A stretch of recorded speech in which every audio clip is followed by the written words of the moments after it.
greatest workforce availability. We're also going to have robots helping us. We're going to have a lot of robots helping us because we need it. And because we're going to town, we're building a lot between the AI and the auto plants.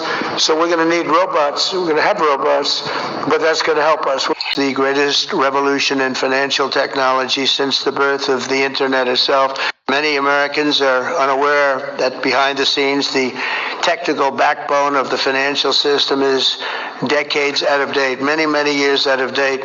You know that. Paul and others are straightening it out, but payments and money transfers are costly and take days or even weeks to clear. Under this bill, the entire ancient system will be eligible for a 21st century upgrade using the state-of-the-art crypto technology. And as President Trump has directed, we are going to keep the U.S. the dominant reserve currency in the world, and we will use stable coins to do that. I think stable coins could reinforce dollar supremacy, because with stable coins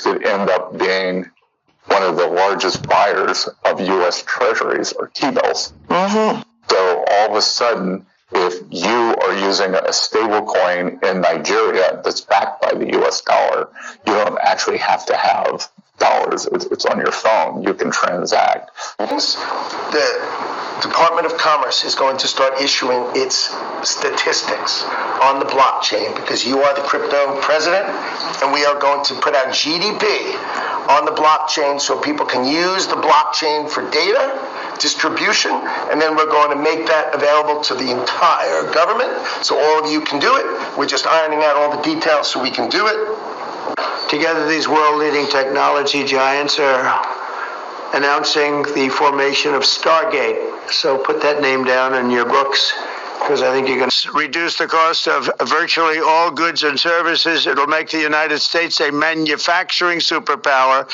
and the world capital of artificial intelligence and crypto. But with today's announcement, we take a major step to bring healthcare into the digital age. Instead of filling out the same tedious paperwork at every medical appointment, patients will simply be able to grant their doctors access to their records at the push of a button. Just a button and you're all set, and all the information the doctor needs will be immediately transmitted. I bring this video to make you think.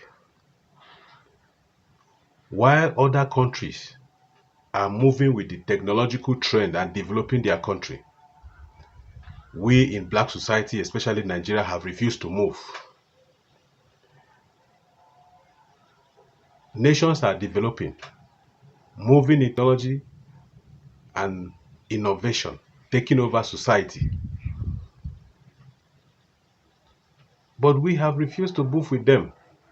We choose what is good for us. Our political elite have captured the country from where the colonial masters stop. They continue the same.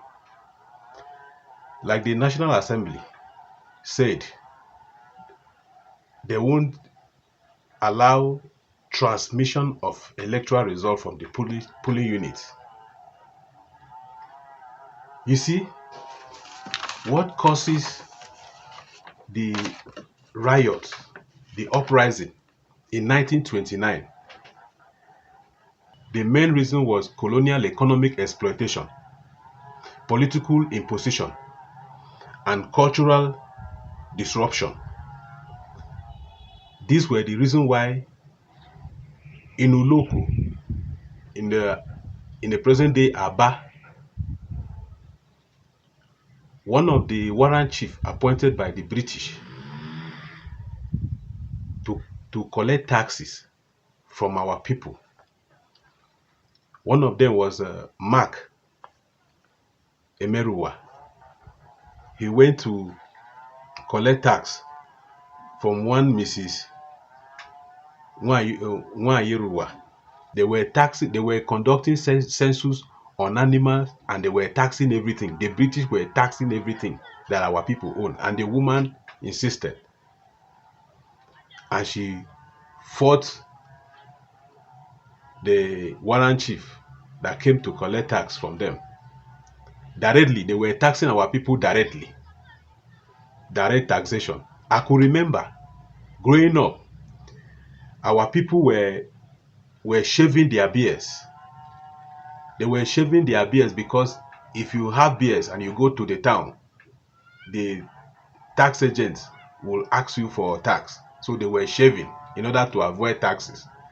The tax collectors were coming to the villages and chasing our people. Men will run into the bushes. They will run into the bushes, hide under trees, jump into lagoon in order to avoid paying taxes.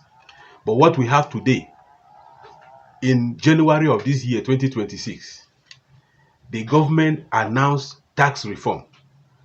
The president announced tax reform, and they implemented the tax without resistance from the people.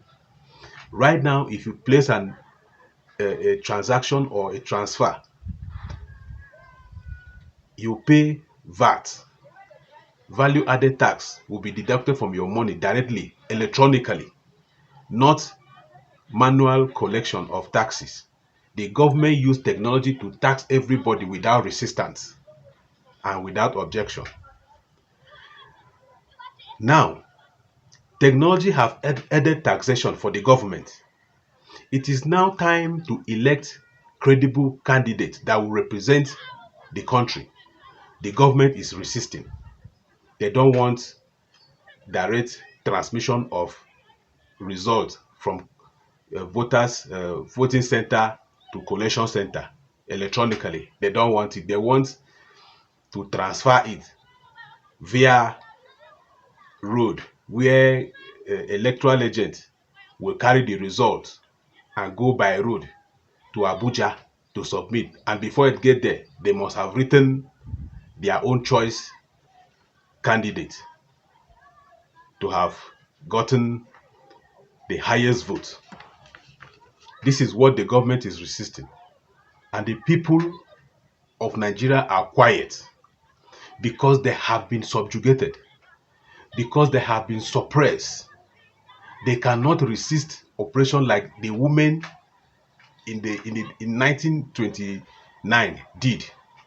They resisted taxation. They ordered their men to sit at home, and they were marching on the street, carrying out demonstrations, and they forced the colonial administration then to withhold the compulsory direct taxing that was happening then.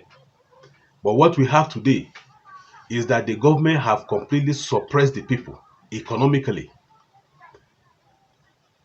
Before the assumption of this administration, the president removed fuel subsidy, meaning the citizens will not enjoy the subsidy that was coming from the government, subsidizing the petroleum price.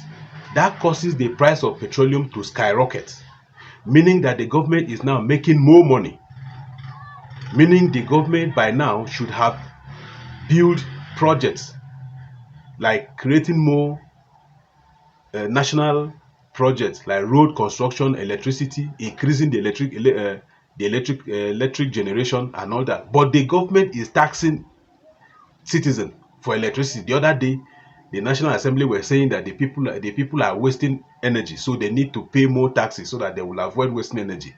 But they have not constructed any dam. They have not built any solar plants. They have not built the power generating capacity. It has nothing has been added to the 4,500 megawatts that we have known. No major project from the government. All we're having right now is insecurity, loss of lives every day, and the government is playing politics with it. And what they are doing is planning for the 2027 election. We cannot go to election to swear to the same constitution that have not allowed this country to progress.